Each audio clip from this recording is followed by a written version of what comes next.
Donc bienvenue donc, au SNESUP. Nous avons dû donc convoquer cette conférence de presse à la veille de la présentation du projet de loi en Conseil des ministres demain.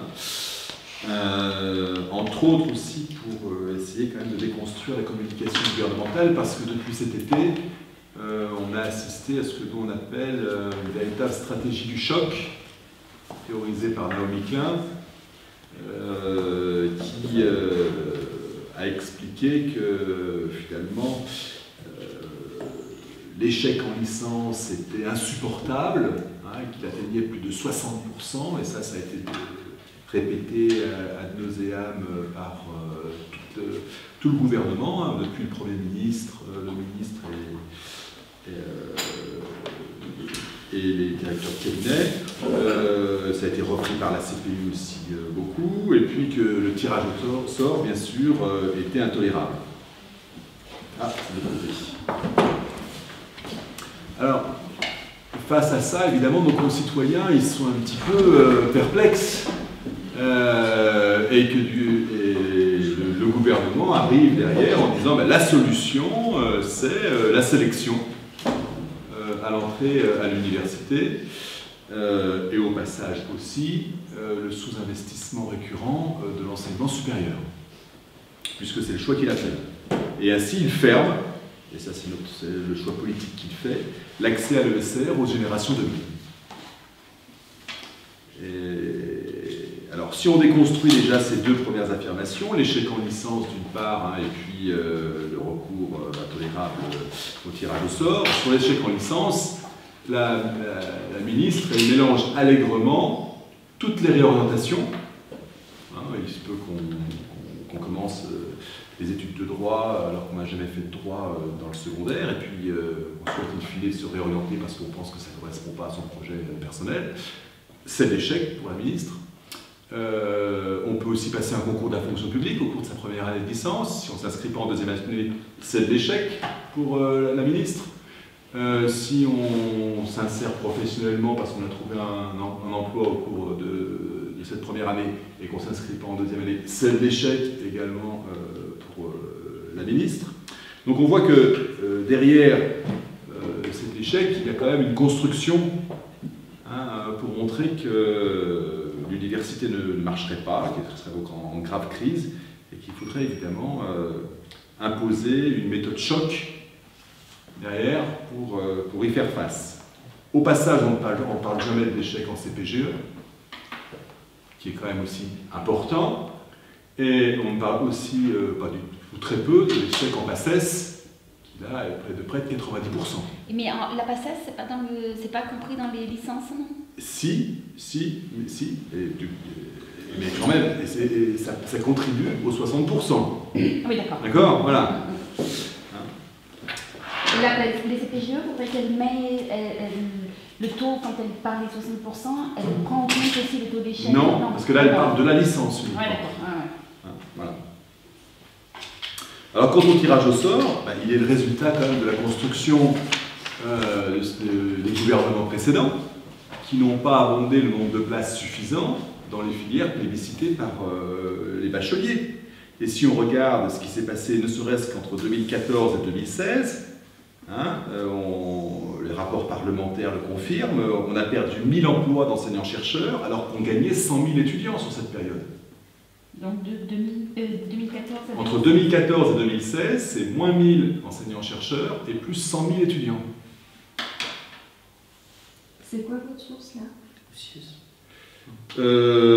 Ça, c'est à la fois la Cour des comptes, c'est à la fois le rapport parlementaire de Le Vigoureux à propos du projet de loi de finances 2018, et puis les statistiques en effet du ministère sur l'évolution du nombre d'étudiants à l'université. Mais donc il y a beaucoup plus de contractuels et tout ça? Plus sûr. Ouais. Alors, vous n'avez pas chiffré, non, c'est pour ça que je pose la question. Si, alors je n'ai pas chiffré sur cette même période, mais le nombre de contractuels, en général, il évolue entre 1 et 2 fois plus vite, d'accord, que le nombre de titulaires, sachant qu'un contractuel, il n'est pas forcément en équivalent temps plein.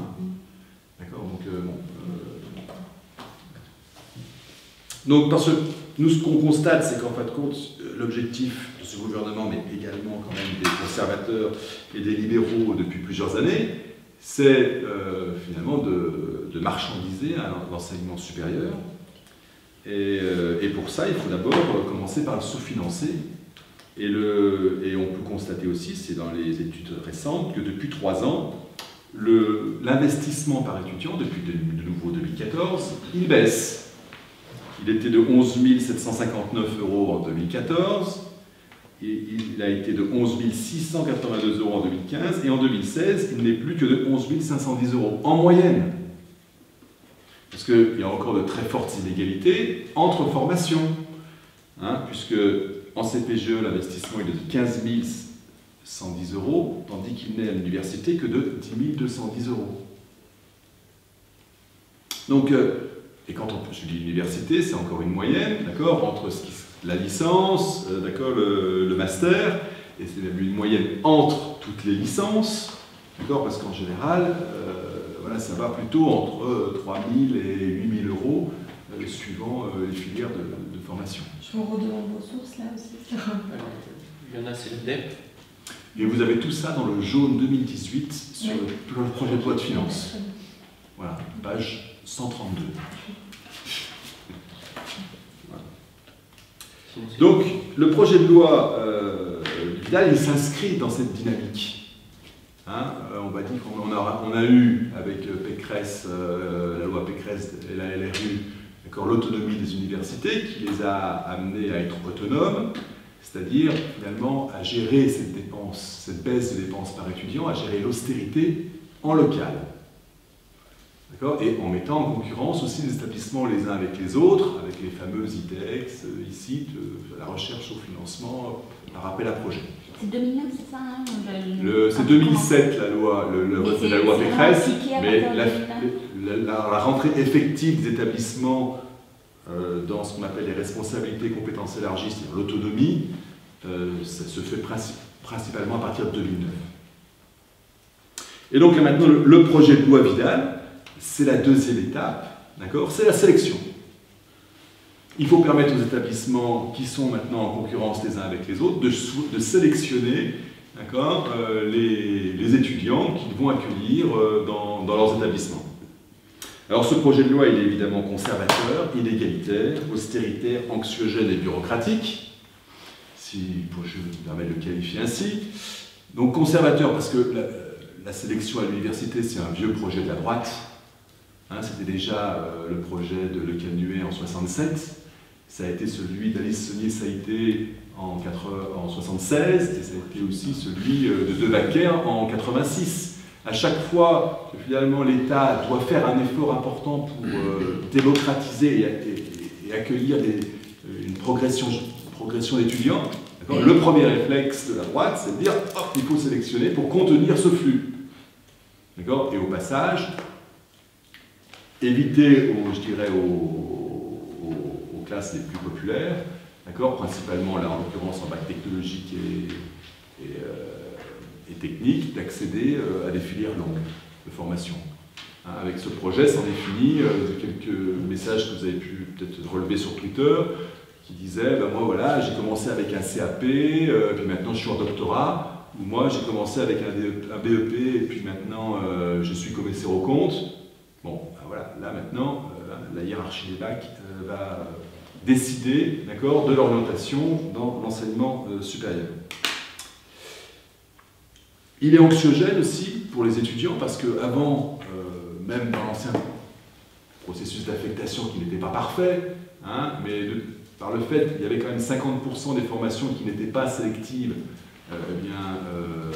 l'étudiant il disait quoi qu'il en soit, quel que soit mon vœu, j'aurais toujours cette bouée de sauvetage quelque part qui était l'inscription en licence. Là maintenant, c'est plus le cas du tout.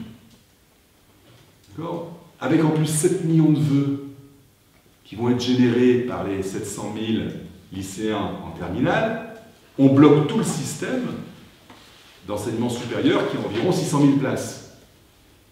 Donc ça veut dire que, comme dans la loi, ce qui est défini comme étant une filière en tension, c'est une filière pour laquelle le nombre de vœux dépasse les capacités d'accueil.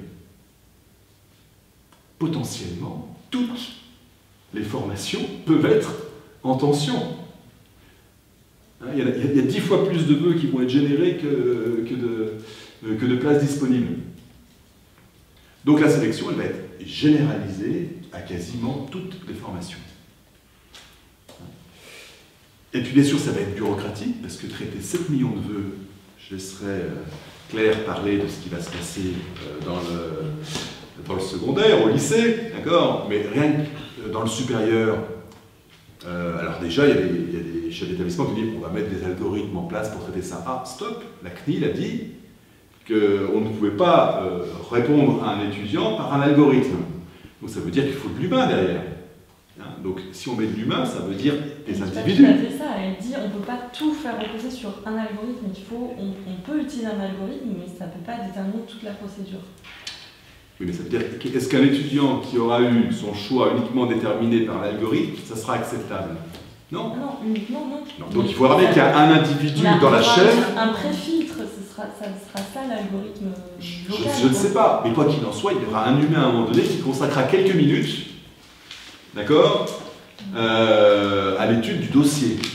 Voilà. Sinon, il n'y a pas d'humain. D'accord? Donc, si vous mettez simplement 6 minutes par dossier à 7 millions de vœux, d'accord, c'est 500 équivalents temps plein. 500 équivalents temps plein. C'est 500 équivalents temps plein. 500 équivalents temps plein qui vont être gérés un système bureaucratique, d'accord, et qui ne seront pas devant les étudiants pour augmenter le taux d'encadrement et favoriser leur réussite. C'est quoi votre calcul là?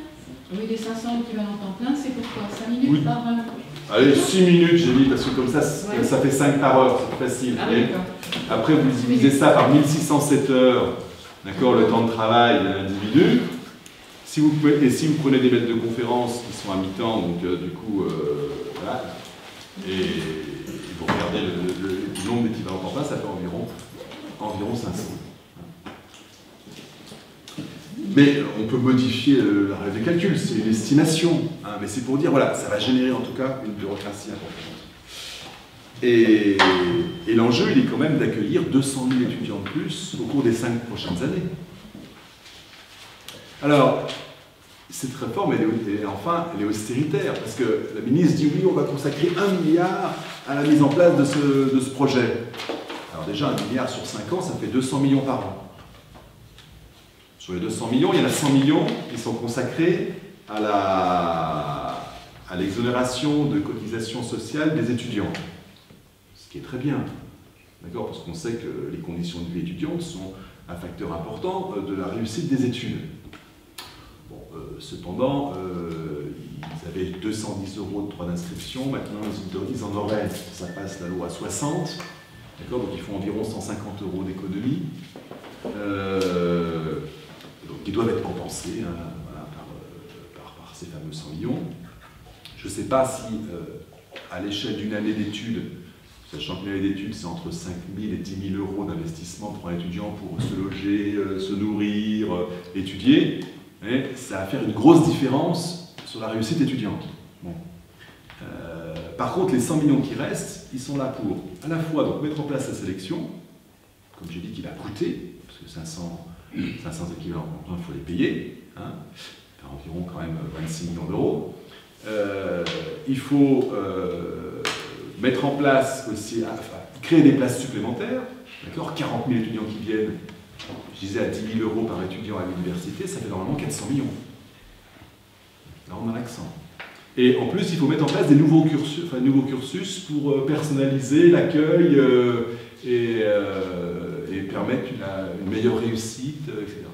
Sachant que ces programmes-là, dans la loi, dans ces nouveaux programmes, si vous avez remarqué, il était déjà possible de les mettre en œuvre dans la loi de 2013, qui était dans le 7e alinéa du premier article. Là, la nouvelle loi, elle le fait remonter dans le premier alinéa. Donc c'est pour dire que ces nouveaux dispositifs, ils existaient déjà. Et d'ailleurs, c'est notre métier, nous enseignants-chercheurs, de faire réussir les étudiants.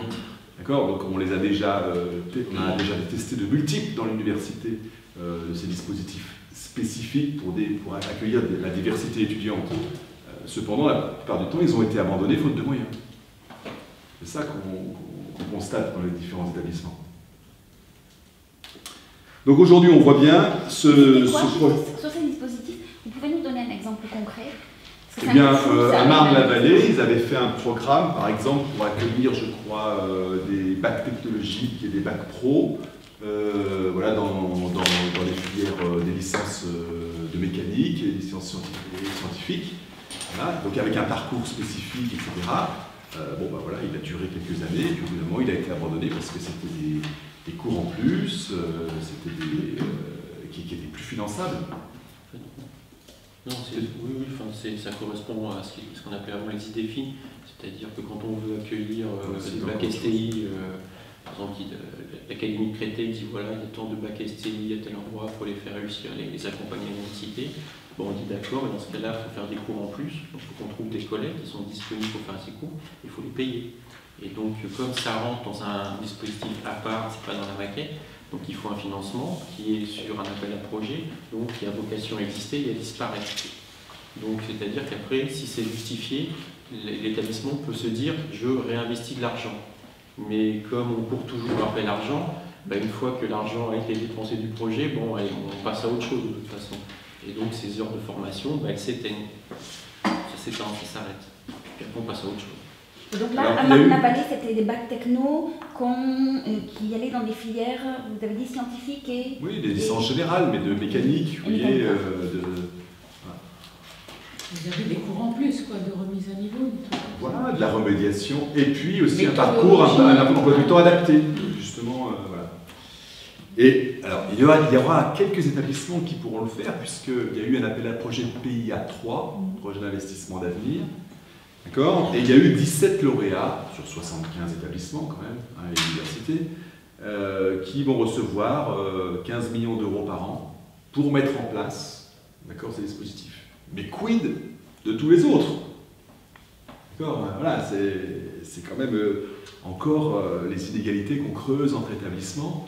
Vous n'avez pas d'infos sur d'autres bacs du PIA non dédiés à la mise en place de la réforme? À ma connaissance, il y a celle-ci. Après, il y aura aussi d'autres vagues de PIA qui seront aussi consacrées, je crois, cette fois aux établissements dits d'excellence et de rang mondiaux pour les pousser. Donc là, en général, c'est des projets qui visent justement à créer des cursus sélectifs, hein, puisque l'excellence, c'est la sélection. On pourrait dire l'excellence, c'est aussi l'exclusion. Vous faites référence à quoi? Dans le PIA 3, non, on est au niveau licence. Voilà. Donc dans le PIA 3, il y a aussi des fonds qui seront dédiés pour faire émerger des établissements de rang mondial. D'accord. Et je crois qu'il y a quelques centaines de millions sur 10 ans qui sont aussi consacrés à ça. J'ai plus le chiffre exact en tête, mais... Et le PIA 3, là, avec ses 17 lauréats sur 73 candidats, ça c'était quand? C'est pas 73 candidats, c'est 75 universités, hein, au niveau national. Ah mais d'accord, ouais. Voilà. Et ça c'était quand? Quand est-ce qu'ils ont été... Ça, les 17, c'était début octobre. D'accord, c'était tout récent. Ah, c'est tout récent. Donc pour nous, ce projet-là, il n'est pas à la hauteur, clairement, hein, de l'enjeu démocratique de l'enseignement supérieur. Et nous appelons à le combattre sans équivoque. Et aujourd'hui, nous avons un mandat pour le retrait du projet de loi Vidal. D'accord. Et le retrait du projet fou, finalement, de sélection à l'université et d'investissement massif dans pourquoi pas, la création de cursus adaptés pour accueillir les différents publics. Donc JL nous appelle à combattre le projet fou de sélection à l'université et, oui. Et d'investissement massif pour la création de places supplémentaires dans les filières plébiscitées par les bacheliers, le recrutement d'enseignants-chercheurs pour augmenter le taux d'encadrement et des moyens, en effet, pour accueillir et faire réussir tous les étudiants, les étudiantes.